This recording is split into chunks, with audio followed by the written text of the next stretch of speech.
पुराना बेड जिस पे पॉलिश हो रखी हो, आपको अगर उस पर डूको पेंट करना हो तो उसका प्रोसीजर ये है कि आप सबसे पहले इस तरह से सैंडिंग करें अच्छे से, और ये जो पॉलिश है इसको लगभग उतार लें।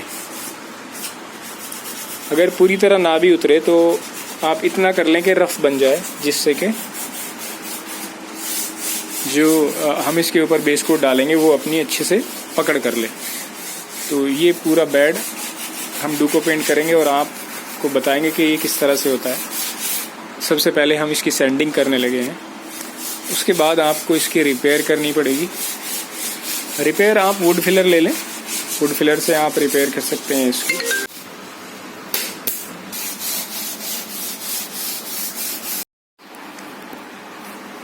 मोटी मोटी रिपेयर करने के बाद फिर आप इसके ऊपर इपॉक्सी लगा लेंगे, और इपॉक्सी लग चुका है, रिपेयर हो गई। अब सैंडिंग हो गई, अब ये बिल्कुल स्मूथ हो चुका है। यहाँ पर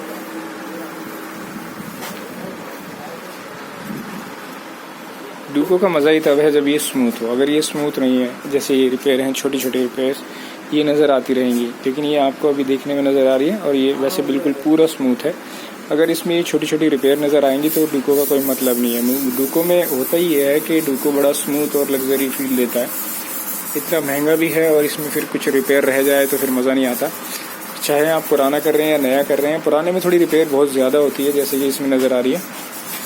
तो इसलिए आपको इसमें वुड फिलर पे से अच्छे से फिलिंग कर लेनी है, ताकि इसकी रिपेयर प्रॉपर भर जाए। और रिपेयर करने के बाद वुड फिलर से फिर आपको इसकी सैंडिंग करनी है। तो सैंडिंग तब करनी है जब ये प्रॉपर सूख जाए, जैसे ये पाउडर बन रहा है, इसका आप ध्यान रखें ज़रूर। अब इस वक्त इसमें बहुत ही स्मूथनेस है, मतलब इसके अंदर। अब इसके बाद हम इस पर फिर से सरफेसर का एक कोट डालेंगे, तो 2 कोट सरफेसर के हो जाएंगे, और फिर उसके बाद सैंडिंग करके टॉप कोट डालेंगे। मशीन से सैंडिंग करेंगे तो ज़्यादा अच्छा है। ये डूको पेंट में जो वुड फिलर की फिलिंग होती है, उसके बाद इस पर ये घिसाई हो रही है। ये मशीन से करना आसान रहता है, मेहनत कम लगती है और फिनिशिंग बहुत अच्छी आती है। इसलिए आप इसको मशीन से करें तो ज़्यादा अच्छा है। ये जो मशीन यूज़ कर रहे हैं ये 5 इंच की है,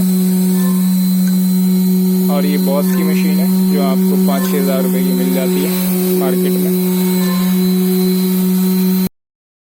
अब ये सेकंड कोट लगने लगा है सरफेसर का।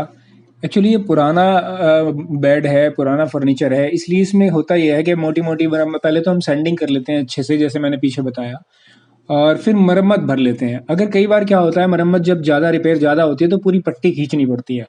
इसमें भी हमने एक जगह जो एक साइड आप देख रहे हैं उस साइड में प्रॉब्लम आई थी, तो हमने उसको फिर रिमूव करके फिर उसमें दोबारा से पट्टी खींची, 2-2 3-3 पट्टियां खींची, उसके बाद ये ठीक आया है। अब ये सेकंड कोट कर रहे हैं हम इसके ऊपर सरफेसर का।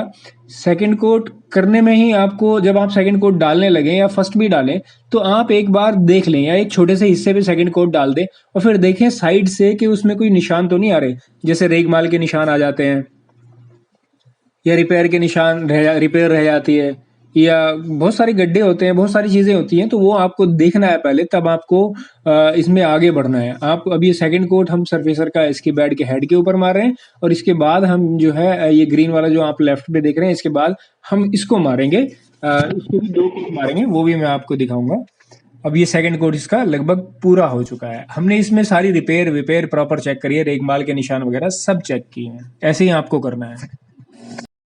सरफेसर के 2 कोट होने के बाद इसके ऊपर करेंगे हम फर्स्ट कोट, टॉप कोट का पहला कोट, टॉप कोट का पहला कोट। आप इस तरह से टक्कर मार लें, क्योंकि टक्कर को की फिनिशिंग अच्छी आना बहुत ज़रूरी है। इस तरह से टक्कर मार लीजिए पहले, फिर स्टार्ट कीजिए।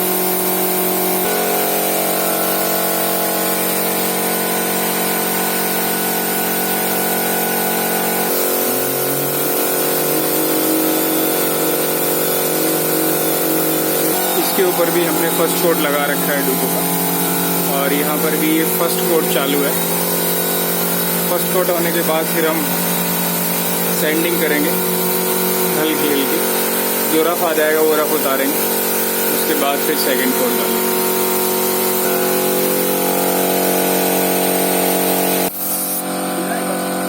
इसमें बहुत हल्की सी चमक रहेगी, मतलब शीन जो रहेगी वो बहुत हल्की रहेगी। या ये कह लीजिए कि मैट ही होता है, बस हल्की सी जो शीन रहती है वो इसलिए रहती है कि ये ऑटोमेटिक पेंट है।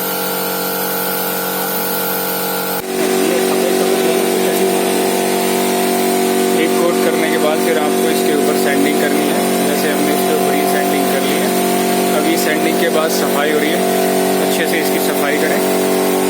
और जैसे अगर ये दिख भी जाता है, जैसे हमने अब ये स्मूथ हो गया बिल्कुल, अगर ये उतर भी जाता है तो कोई बात नहीं। जैसे ये उतर गया हमारा, यहाँ पर हमने रिपेयर कर रखी थी, वो थोड़ी मोटी थी, तो यहाँ पर सैंडिंग करी, ये हल्का सा उतर गया और नीचे का बेस कोट दिखने लगा।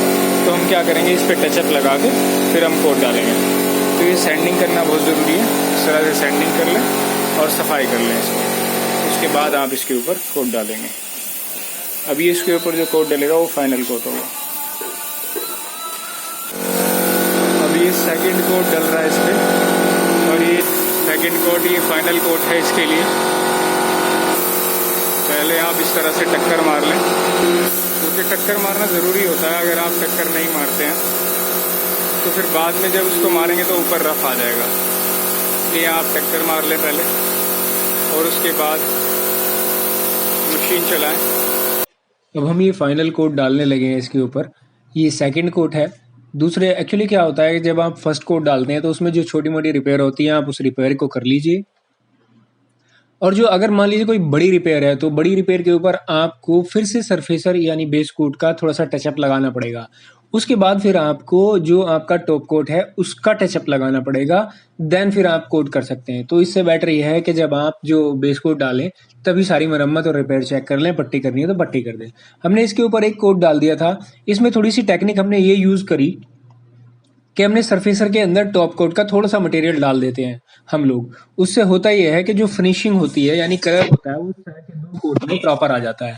नहीं तो कई बार 3 कोट भी डालने पड़ जाते हैं तो कलर में प्रॉपर नहीं आता है, क्योंकि रिपेयर हो जाती है। जब भी रिपेयर होगी तभी आपको उस पे अगर आपको प्राइमर की टचअप लगानी पड़ेगी। अगर नहीं लगाएंगे आप बेस कोट या प्राइमर की टचअप तो वो आपको अच्छा नहीं लगेगा देखने में। बाद में वो पैच सा आपको नजर आता रहेगा। तो अच्छी फिनिशिंग के लिए ये एक्चुअली क्या है कि आपको खुद से देखना पड़ेगा, सुनिश्चित करना पड़ेगा कि आपने जो रिपेयर की है उसके अंदर कोई उसके अंदर वो मतलब वो नजर तो नहीं आ रही। क्योंकि अगर आप प्राइमर लगा देंगे तो वो छुप जाएगी। प्राइमर एक्चुअली क्या है, वो एक लेयर बना देता है, फिर उसके ऊपर टॉप कोट लगता है, तो जो रिपेयर होती है, मरम्मत होती है, उसको पी नहीं पाती, एब्जॉर्ब नहीं कर पाती अपने में।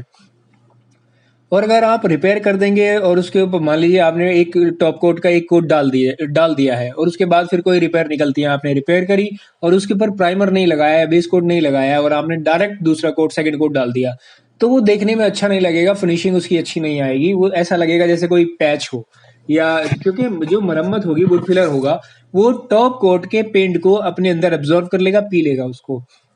यही वजह है कि आपको पैच पैच नजर आता रहेगा। तो उससे बेटर ये है कि आप जब भी रिपेयर करें तो आप प्रॉपर तरीके से उसको रिपेयर करने के बाद सैंडिंग करें। सैंडिंग के बाद फिर उस पर प्राइमर या बेस कोट लगाएं। बेस कोट लगाने के बाद फिर आप उसके ऊपर बेस कोट लगाने के बाद फिर आप उसके ऊपर टॉप कोट का टचअप करें। टॉप कोट का टचअप होने के बाद फिर आप कोट डालना शुरू करें।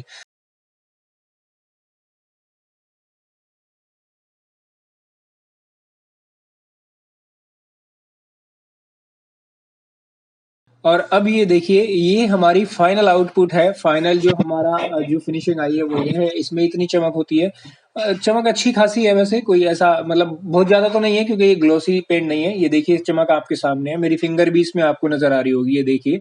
तो इतनी चमक इसमें होती है। इसका फील काफी लग्जरी होता है। इसमें जो आपको ये शेड दिखाई दे रहा है, ये रिफ्लेक्शन है लाइट का। बाकी ये बिल्कुल स्मूथ और बहुत ही अच्छी फिनिशिंग इसके अंदर आई है। ये है बेड की साइड पैनल, और ये है हेड, जिसमें ये देखिए इसमें भी चमक है। आपको ये पैच सा दिख रहा होगा वीडियो में, लेकिन ये कोई पैच वैच नहीं है, बिल्कुल ये सिर्फ चमक आ रही है, जो रिफ्लेक्शन है लाइट का दूसरी तरफ का। बहुत बढ़िया और स्मूथ फिनिशिंग है। ये है हेड बेड का।